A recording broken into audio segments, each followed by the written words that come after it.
Hello, BookTube. Well, as you know, November has started. In fact, you would know that better than I would, since I spent all of my day on my fainting couch not paying attention to the outside world. But nevertheless, November has started. And now we have been over this. we have been over this. November is a big month for bookish type activities. 3 in particular, 2 on BookTube and 1 adjacent to BookTube. The one that's adjacent to BookTube is National Novel Writing Month, NaNoWriMo. Huge event, a million AuthorTube videos about it. But then there are 2 BookTube events. One is very old and very venerable and very respected, and one is brand new. The old one is Nonfiction November, helmed by the mighty Olive at a Book Olive for like its 50th year or something like that, where we celebrate nonfiction. The other one is New World's November, which is a brand new BookTube thing that I'm a part of. I'm one of the hosts. We've got a great gallery of hosts of people that celebrate science fiction. And the form we're taking for science fiction this time around, for 2021, is science fiction short stories. The form that I think a lot of science fiction people would say really started it all for science fiction. Yes, you have The Time Machine. Yes, you have The Invisible Man. Yes, you have 20,000 Leagues Under the Sea. But the genre found its legs, its voice, most of its superstars, through science fiction, through short stories. So we're doing short stories. And I picked a focus of my own for that. We have prompts. This event was thought up and is being hosted by Scott and Becky at the Bookish Bryants, and they thought up very accessible prompts. The first one is aliens. And then we have 3 other staples of science fiction: AI or robots, dystopia, and time travel. But the first one is aliens, and I watched Sean Stanfast's video earlier today in which he talks about, he's another host for Nonfiction November, and I was gently reminded that I must not stray all over creation. I'm a host, so I must not stray all over creation. So I am going to talk about aliens for this first week. But that doesn't ruin the focus that I have. The focus that I have that I've wanted for months now, I've been waiting for this for months, is that instead of going through anthologies that I might have here at Hyde Cottage, I'm going to go through square-bound periodicals for the year of 2021, because the square-bound, the pulp periodicals, were the birthing ground of all of these stories. They still are a place where you can go to find really good new talent that a commissioning editor for Analog or Asimov's thought was worth hiring for their story before a commissioning editor for Tor or Tom Doherty or whatever decides they're worth hiring for a book. So it's still a place to find great authors right at the start of their career, and also to watch what they do throughout their career. Some of them don't ever do anything but short stories. So I'm going to go through those, and I will go through them following our themes. So I've got a stack of Analogs, Asimovs, and the Magazine of Fantasy and Science Fiction, which is usually split 50-50 between science fiction and fantasy. And we're going to go through those by theme and talk about what that means for short fiction. Now, I was going to start all the way back with January and February. They're bi-monthly issues, so I was going to start way back then for all 3 of them. But just yesterday, my surly houseboy got me the new issue of the Magazine of Fantasy and Science Fiction. This is September, October, so there's only one more for this year. Very pretty thing. It's just a classic artist's conception of what Jupiter would look like from one of its more volcanically active moons. So I thought for today, since it's just possible that I will make more than one video a week on the subject of New World's November, my co-hosts for New World's November are in the same position as my poor co-host for Book Trek 2021, which is that they invite me to be a host, but they all have families, loved ones, children, jobs, responsibilities, school, pants. I don't have any of that, so I can make as many videos as I want. So I'm probably going to make a lot of videos on the subject, but I thought what I would do for today is go through this issue for our themes, specifically first for science fiction. Because keep in mind, for the guideline that Scott and Becky are using for short works in 2021's iteration of New World's November is anything shorter than like 200 pages or something like that. That's a long thing. That you would find a lot of stuff. And I'm sure they would agree with me that even if you don't feel like doing that, even if you just want to read some science fiction in honor of New World's November, that's fine. So I thought I would go through this and look at the science fiction stories and anything else science fiction related and talk about them a little. Because, and I'm glad that I did, because a lot of the themes that are going to crop up in the course of this month cropped up right away when I was reading these issues. Because when you're looking at science fiction short stories that have been bought by an editor for an ongoing magazine, for an ongoing concern, so no one's looking at you, the best short story you've written in a career of 50 years, no one's looking at you to fill a themed anthology. You are writing a short story in order to pitch it to an editor. And that editor is looking at the zeitgeist of both the magazine, the table of contents, the publishing world, and the larger world. That has always been true with science fiction short stories. They always, in one way or another, reflect the world in which they're written. That's true of any fiction, right? They always do that. And the question isn't whether or not they're going to do that. Some of them don't, and some of those are marvelous when they don't. I've mentioned the name of Robert Reed many times before. You won't know his name because he doesn't do anything other than write science fiction stories for Asimov's and Animov's. He's great. Absolutely great. He will reliably be the best story in any issue where he appears by a wide margin. And he doesn't care about any of that. He's too busy making entirely self-sustained three-dimensional worlds to care about contemporary relevance. But lots of authors do care about contemporary relevance. And we have to prepare ourselves for that when we're making a journey through a magazine that has a price on a newsstand. That's going to come up. It might get filtered out over decades. Some of the older anthologies that maybe Mark or Sean are going to look at won't maybe have as much of that. Or the contemporary echoes will be muffled because you won't know the contemporary politics. If I look at a science fiction story from Analog or Asimov's from the late 1960s,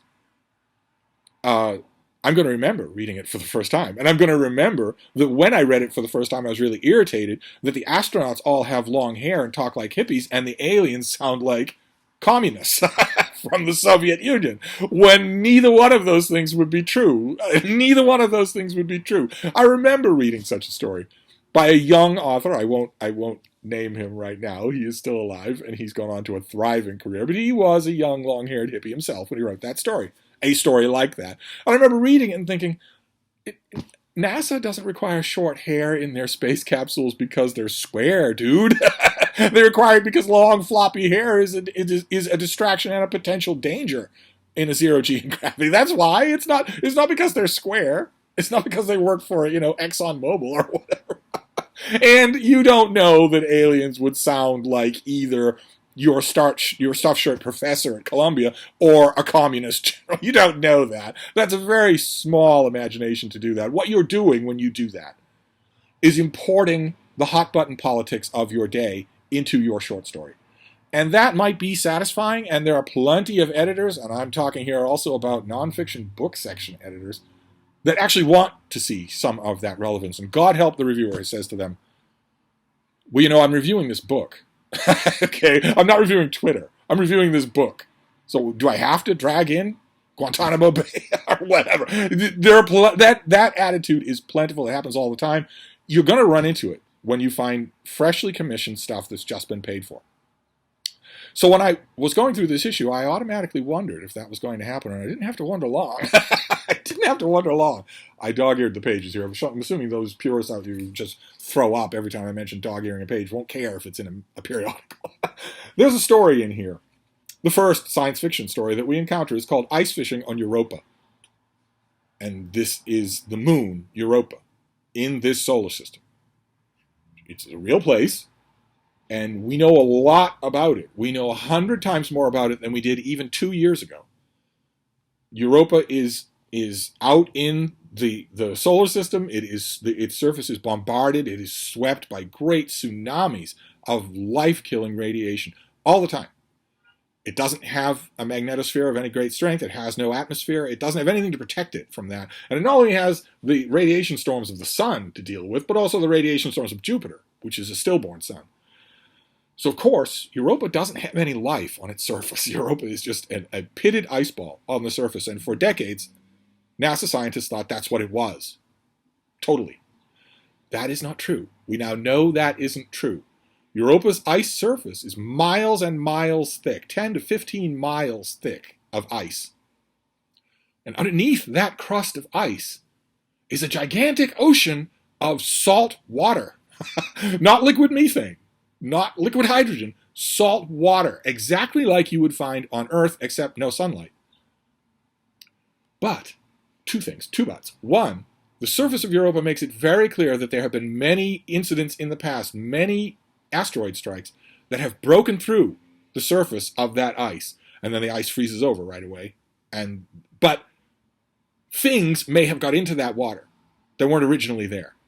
And some of those things may have had organic molecules on them. There's a very strong likelihood that's how life started on Earth. We know that has happened. We know that Europa's ice mantle has been punctured many times by high-impact collisions. And we also know, very high likelihood, we're not 100% sure, but there's a very high likelihood that at the bottom of Europa's dark, saltwater oceans are geothermal vents. Which, again, is an extremely leading hypothesis for where life developed on Earth, around geothermal vents at the bottom of the ocean. In other words, if you were leaving Earth, let's say you had Carl Sagan's magic spaceship from Cosmos and you could go anywhere you want, the subterranean seas, the sub-crust seas of Europa would be an excellent candidate to find life. And this story is called Ice Fishing on Europa. It's by Aaron Barbeau. And I'd never heard that name before, and it turns out that I think there's a reason for that. I'm pretty sure this is Aaron Barbeau's first story for any major venue. Well, anyway, I made the mistake of reading the author bio before I read the story, and now I'm going to make the mistake of reading it to you, because we're going to be dealing with this quality of short stories again. So we might as well just bite the bullet and deal with this. Let me read you the author's biography. It's just a brief paragraph at the beginning. Aaron Barbeau, in parentheses, Z. Zur, is an entomologist who works on top of a mountain teaching all ages about nature. What kind of nature? I have no idea. Z. Zur doesn't exist in nature, so God knows what those students are learning. Aaron's stories reflect Zur's experience as a queer biologist who has held many, many invertebrates, including a deep-sea tube worm. You might, if you're a normal person who's not infected by Twitter, you might immediately be asking, what is a queer biologist? I mean, what she wants to sleep with, but there's no such thing as queer biology, right? There's not a different section. There's not a different discipline. Nevertheless, Z has been previously published in Journal of Hymenoptera Research and Vulture Bones, and this is Zur's first appearance in fantasy and science fiction. And for the typos in this author bio, the editors at Fantasy and Science Fiction ought to be heartily ashamed. But we'll get to a quote from Aaron Barbeau. My story was inspired by a film I saw when I was 6 at the Kennedy Space Center about the possibility of life on Europa, but also about my experiences as a mentally ill queer person. Marginalized people should not feel or be pressured to minimalize themselves to make people around them feel comfortable. You are allowed to take up space and demand that you are treated with respect. Close quote. If you read that author biography and you know nothing, you are reading along in this issue of Fantasy and Science Fiction, do you or do you not have a heightened expectation that this story's science fiction will be drastically second to its Twitter politicizing? I think you'd be well within your grounds to expect that what you're going to get in the story Ice Fishing on Europa is going to be a Twitter lecture about what a bad person you are, and not science fiction. The science fiction will be secondary. And that's exactly what you get. That's exactly what you get. The main character in here is Theo. Theo is a stand-in for Aaron Barbeau. An author, what is called an author insert, where this is obviously just Aaron Barbeau putting herself in the story as the main character, who thinks of himself as Theo, thinks of himself as Theodosia, and is ice fishing on the surface of Europa, in other words, poking holes in the ice and sending down mechanical probes, looking for life under that ice carapace. And Theo is alone at this, only person on the moon. And every time one of his probes comes back, in addition to samples from the water and whatnot, it always has little rocks, little black rocks. And Theo has told the probe many, many times, tried to instruct it, we don't want the rocks, we just want the samples, but it keeps happening anyway. But Theo has another problem, a main problem, which is that he needs his meds. he doesn't. He's rationing his meds now, and it's making his hands tremble. And although the story doesn't say it, it should also be making him less cognitively sharp. And they're overdue.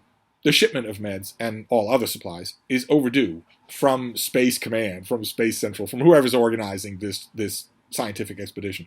Finally, Theo gets a message from them and tells them in a stream of profanities, a stream of F-bombs, that the shipment is late. And the authority, the person at the other end of the transmission, says, "No, it's not late. No, we sent it a week ago. We have telemetry that says that it's reached you by now." And they didn't tell Theo. And the man, of course, the man at the other end of the transmission says, "We didn't tell you because we know how upset you get. We know how emotional you get about things like this." In addition to that, it was landed 3,000 miles away by accident. And when Theo, in a string of profanities, says, "I should have been the one you told first, and why did you miss me by 3,000 miles?" their response is basically, "These things happen." Just when Theo is desperate and passing out and seems to be ready to die, we learn what has been putting those black rocks in the probes. An alien life form. Not native to Europa's oceans, but living there for 1,000 years. A big tentacled thing that's living in that dark ocean. And that wants to make contact with Theo because this alien assumes Theo is a friend because Theo has been accepting the gift of these rocks and not discarding them. So there's already a little bit of goodwill between the alien and Theo.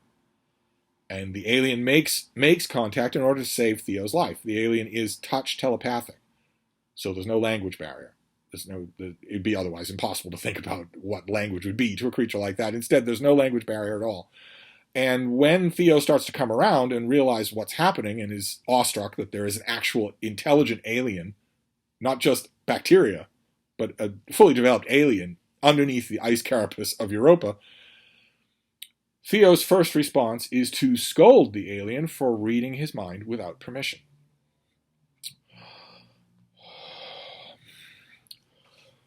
The alien then volunteers to go through an expedited route to get to the supply drop so that Theo won't run out of supplies. They get to the supply drop, there's plenty of supplies there, and then they are thinking, they're friends by now, and they're thinking about the trip back. That's the end of the story. There's no good writing in the story. There's all sorts of cliches in almost every line.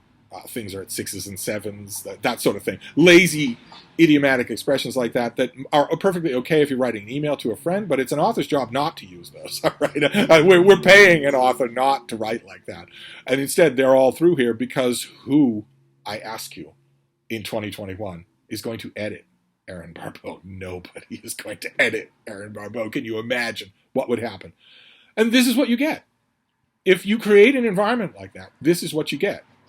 So you get to a story like this, the author of the story, in the bio note, before the story even begins, is making an anti-scientific claim about themselves. That doesn't bode well for the science in the rest of the story. But not only that, the key to the story here that you want is a sense of wonder. Right? You'd never know it. It'd take you 15 or 20 minutes thinking back on the story to even remember it, but this is a story about incredibly important first contact. You'd never know it because the author doesn't care about that. There's no sense of wonder in the story. That note, that moment where Theo scolds an alien for saving his life is the note that this story strikes. And then once you know that, you want to look for, okay, if we're talking about the correspondences between current day culture and a short story that you read in a magazine, whether it's now or whether it's New York or 50 years ago. You want to be aware of these things in order to know what's happening when you're reading. And if you can sense that a story is going to be informed by 21st century Twitter politics, grievance Twitter politics, identity politics, all that sort of stuff that you see in the news all the time, first of all, you don't have to intuit that because the author includes as a parentheses after her name, Z-Zer. So you already know you're going to get lectured in a weird quantum unreality realm, a realm that has no correspondence with reality. You already know that's true. But if you know that's true, you can guess ahead of time what some other aspects will be, because the kind of strident blue checkmark Twitter ideology that I'm talking about here is very limited in its playbook. It has the same notes over and over and over again. One of those notes is an unbelievable amount of forced profanity. And I say forced, meaning it doesn't fit the situation and it doesn't fit what you sense of the character. Whether the character is a speaker on Twitter or a figure in a novel. It's forced because it comes from a mind frame in which you have to pepper everything you say with F-bombs because the world hates you. It will also feature, another feature of Twitter grievance politics, is that all figures of authority will be cartoonishly, oafishly evil. All of them will be. And, well, sure enough, the space station in this story has paid a huge amount of money to send Theo to Europa. Apparently they were willing to do this even knowing that Theo needed regular medication in order to stay functional, and that would mean an extra payload, extra expense. In other words, it's easy to picture that space agency would have had a line of people qualified to do the job without that. Doesn't matter. They sent Theo anyway, and they're committed to sending regular drops of supplies, not just medicine, but everything else.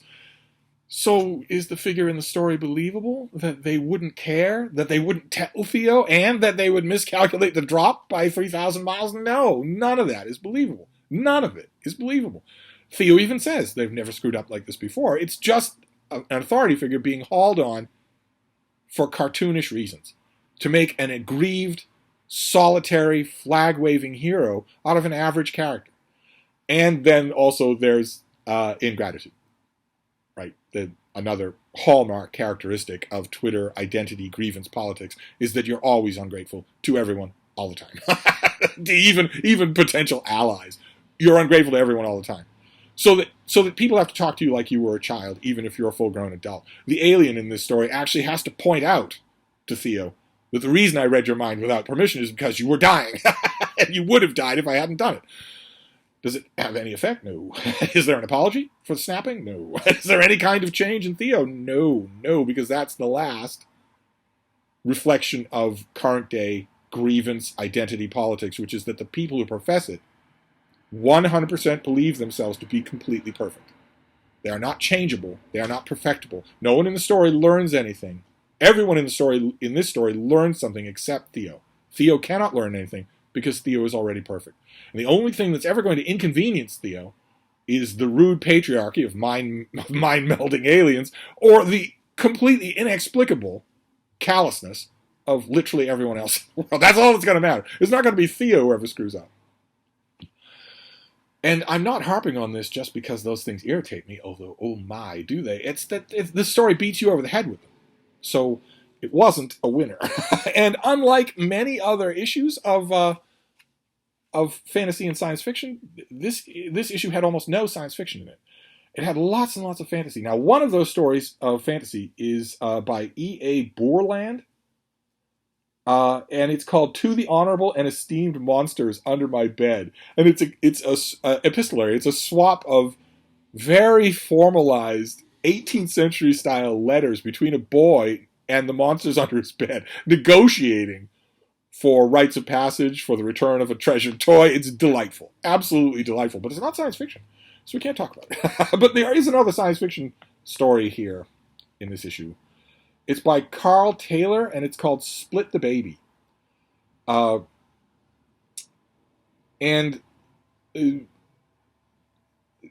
Carl Taylor says that the idea came about as a blend of his experiences as a divorce lawyer, his lifelong admiration for the lyricism found in Ray Bradbury's short stories, and his concern about the increasing role of technology in raising children. The part about being a divorce lawyer sort of comes through in the story. The rest of it, no. There is if Carl Taylor loves the lyricism of Ray Bradbury's short stories, as well he should, because Bradbury is very good at that aspect of storytelling. Maybe not plot, but he's really good at that lyricism. If Carl Taylor loves that lyricism, he could work a lot harder at imitating it, because there's no lyricism in this story. And the story's premise harks us back to contemporary politics, because it's the story of a couple, a feckless couple, who are taking forever to divorce. They're taking forever to work out their divorce, and they're having a hard time explaining this to their son. until finally they explain to him the thing that is the sticking point is that neither one of them wants to surrender custody of him. They both love him. And the solution they come up with is to duplicate him. and the ramifications of that are worked out in the story in a clever way. That actually did remind me of Bradbury. So I have hope for Carl Taylor. The ramifications of that did work out well if you can get past the initial part of the story, which is that no adult parents would act that way. No adult parent would think that was a good idea. That requires a leap of faith far greater than investing yourself in person duplicating technology. That jump is easy compared to parents who would look at this and say, well, we came up with a great idea. You're going to love it. But in addition to that, there's one other thing I want to point out before we go on. Actually, we're not going on. I'm just going to wrap this up. There's one other thing here. It isn't a short story, but it amazed me so much that I wanted to talk about it. The magazine of fantasy and science fiction devotes 2 columns to new book releases. Not 1, 2. One is by Charles DeLint. Am I right about that? Some of you are going to say that ahead of time. Yes, Charles DeLint, classic fantasy author Charles DeLint. And the other is by Elizabeth Hand. A very good and I think underrated science fiction author, Elizabeth Hand, does a second books column. And you know what these things are like. If you read these kinds of periodicals, it's a roundup. The author is sent galleys or e-copies of all the new releases. They pick a few, string them together into an article, and that's their new book column. Elizabeth Hand doesn't do that in this column. She is technically writing about 2 books. One is Nazare by J.J. Amaworo Wilson, and the other is The Sunken Land Begins to Rise by M. John Harrison, the great M. John Harrison, one of the greatest living science fiction fantasy writers alive today. And I saw that double billing at the top of this book section and thought, okay, well, I can see some, I've read both books, and I thought I can see some ways that they're connected. That's what you'll do. You'll go about the business of a roundup books columnist. That's what they do. They block out little pieces of prose for each book. Maybe if they can come up with a thread that links the 2 of them, at least something that's strong enough to build the segue from one book to the next. And that's all. And this isn't that at all. Instead, this thing goes on for page after page after page, probably 15 pages, double column, about the M. John Harrison book. It's a beautiful, long essay about The Sunken Land Begins to Rise, which is basically an M. John Harrison Brexit novel. And there are no cheap shots.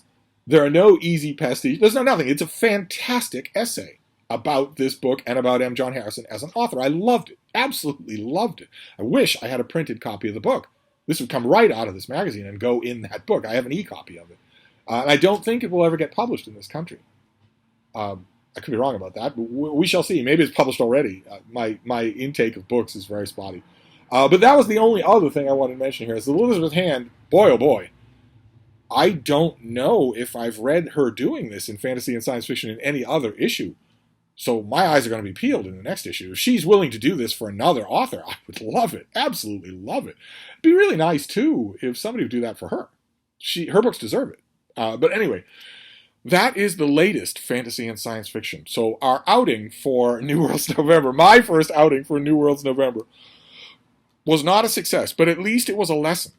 At least it was a thing that I could natter on to you about. That is those, and it isn't just the 21st century. It's any time that you're reading fiction. You always have to be conscious of how it is echoing the things the author is seeing on TV or on social media. That we expect authors to be a kind of a crock-pot blender of everything that they're experiencing. We want them to do that. The key here, I would say, for ice fishing on Europa is that we also expect them to weave in some talent, and I didn't spot any in ice fishing on Europa, and that was a shame. I'll wrap up with this point. The reason why it annoyed me, there were many reasons why it annoyed me. Reason number one is minor. I admit it's a totally lost cause in 2021. There's no such thing as the Ozur. I'm sorry, there just isn't, and that's insane. And the longer we say there is, but that's a minor thing, a very minor thing. A slightly larger thing is that once I saw that, I knew I was going to be lectured to throughout the story. And I don't like that either. Lecturing taking the form of the writer being condescending to me by expecting that their preoccupations will just work in fiction. It makes no sense that a space station would send someone chemically vulnerable alone without any help and then disregard that vulnerability. That makes no sense at all. That wouldn't happen. But the biggest thing that annoyed me about it is that exploring the oceans under the ice crust of Europa is genuinely thrilling. And that's what you want science fiction to do. That's what it's all about. And it doesn't happen. So we're going to go back. I'm not going to deal with the October, November analogs and Asimovs. I'm going to go back to the beginning of the year, and we will move on. And I'm sure that this will come up again. That's why I've given it so much time. These echoes of modern-day preoccupations are going to come up again, and I'm sure I'm going to talk about them again. So anyway, that is the start off New Worlds November. I will leave the hashtag on the video so that you know where to look for any others. No idea how productive my co-host will be, but you can expect to hear a lot from me. Thank you, BookTube.